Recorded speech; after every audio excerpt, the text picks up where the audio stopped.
yang saya lakukan semata adalah konteks balas budi secara pribadi saya terhadap apa sih namanya, kenikmatan yang selama ini saya dapatkan dari alam semesta.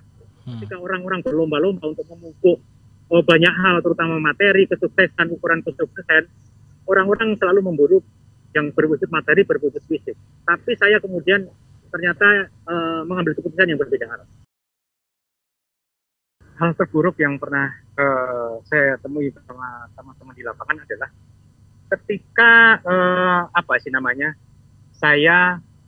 kami ini menjumpai situasi di mana ada sesosok bayi yang baru dilahirkan, kemudian masih ada ari-arinya, kemudian masih ada tali pusernya. Itu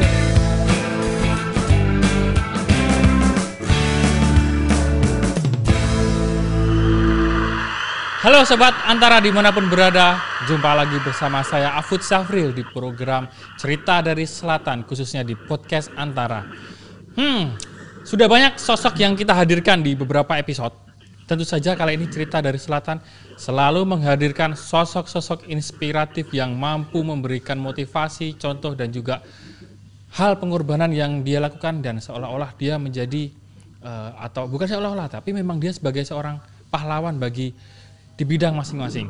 Kali ini sosok yang akan saya hadirkan adalah dia akrab dengan lingkungan, dan dia seorang, kalau dalam film-film ada Baywatch atau penjaga pantai. Nah, ini ada river defender atau penjaga sungai. Kita sapa langsung salah satu narasumber kita podcast di episode kali ini, yaitu Pak Suparno. Halo Pak Suparno. halo, selamat siang. Ya, Mas Afud. siap. Pak Salam Suparno dari Selatan Jakarta. Wih, salam dari Selatan Jakarta. Ini pas banget di Cerita dari Selatan nih, Pak. Pak Suparno lagi di mana nih, Pak, posisi? Ya, saat ini saya berada di aliran Kali Baru Barat atau Kali Cipakan Jalan. Kebetulan saat ini saya berada di, kalau ngomongin wilayah, ini ada di Kabupaten Bogor. Tapi di seberang saya itu adalah Kota Bogor. Jadi ini adalah termasuk boleh dibilang adalah titik perbatasan wilayah antara Kabupaten Bogor dan Kota Bogor di Kali Baru Barat. Oke. Itu Pak Suparno lagi nongkrong di sungai, kira-kira ngapain ya, Pak? Jongkok. Saya kok berpikir enggak. Jadi apa sih namanya? Ini saya coba sedikit mungkin gambaran situasinya. Jadi boleh, Pak. Ini adalah situasi dari aliran dari Al-Hatta. Jadi kali ini hulunya itu ada di Sungai Cisadane dari Empang di Bogor. Kemudian melewatin Paledang, kemudian lewatin sekitar Merdeka, kemudian lewatin Pondok Rumput, kemudian ke Pedung Badak, kemudian ke Sukaresmi, dan melewati depan saya, kemudian ini ke arah Cilebut, Bojonggede, dan Depok serta Jakarta. Oh, berarti lewat rumah saya itu, Pak. Di antaranya. Oh ya. Nah, sekarang pertanyaan besar dan dasar saya, Pak Suparno.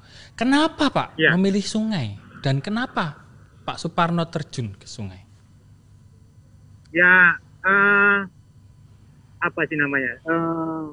Mungkin apa sih namanya, yang melatar belakangnya adalah mungkin masa lalu saya ketika kecil di Jawa Tengah, itu apa sih namanya, terekam jelas di pikiran saya, di kepala saya, situasi di mana saya ketika tahun-tahun 80 kemudian 90-an awal itu kemudian akrab dengan sungai.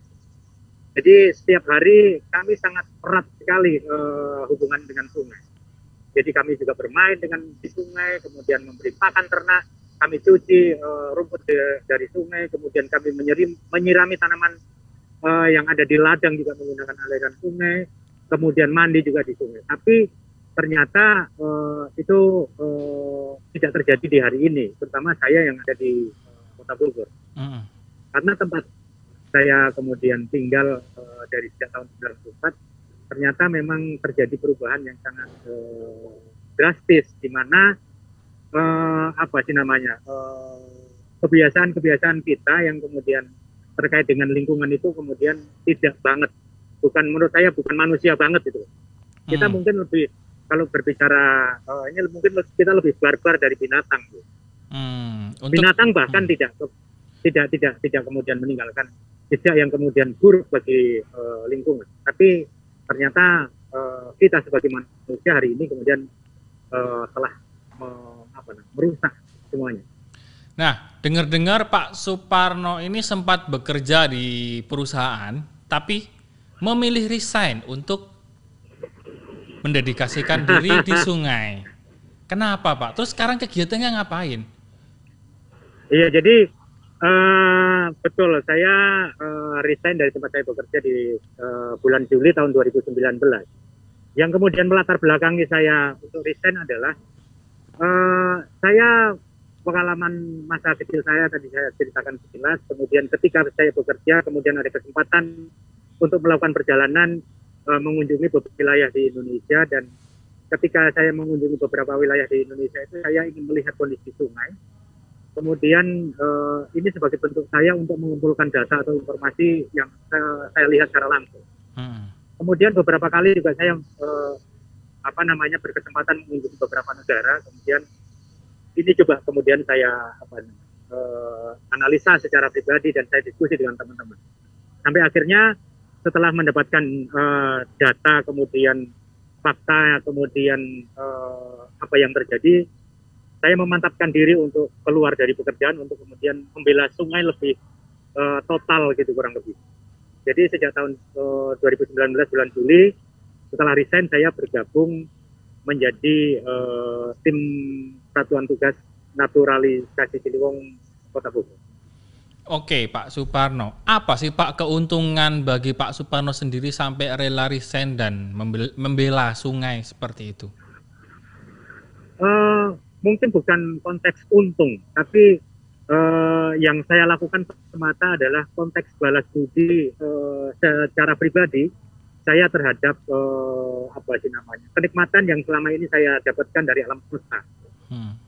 Ya, kalau kemudian kita hari ini kalau berbicara sungai, berbicara tata kelola lingkungan kita memang masih buruk, saya mencoba berkontribusi dengan tenaga, dengan pikiran yang bisa saya lakukan tentunya. Karena kalau berbicara persoalan ini semuanya, ini persoalannya maha berat, maha rumit, sehingga saya mencoba berkomunikasi lewat sosial media, lewat diskusi-diskusi, agar banyak orang yang kemudian melihat faktanya di lapangan, melihat masalahnya di lapangan, tahu persoalannya, kemudian kita orang-orang kemudian akan melihat, orang-orang akan berinteraksi, kemudian ketika diskusi itu dia di kepalanya sudah kelihatan masalahnya seperti apa. Kan nggak mungkin saya berdiskusi hanya menceritakan dari apa yang saya lihat. Tapi ketika diskusi kemudian siapapun yang saya ajak diskusi kemudian melihat situasinya, artinya kan kemudian kita mendapatkan frekuensi paling tidak yang sama. Nah, mudah-mudahan itu salah satu upaya kemudian mengajak semua orang untuk kemudian segera berbenah sebelum akhirnya bencana yang kita harapkan, terutama di bencana lingkungan itu terjadi.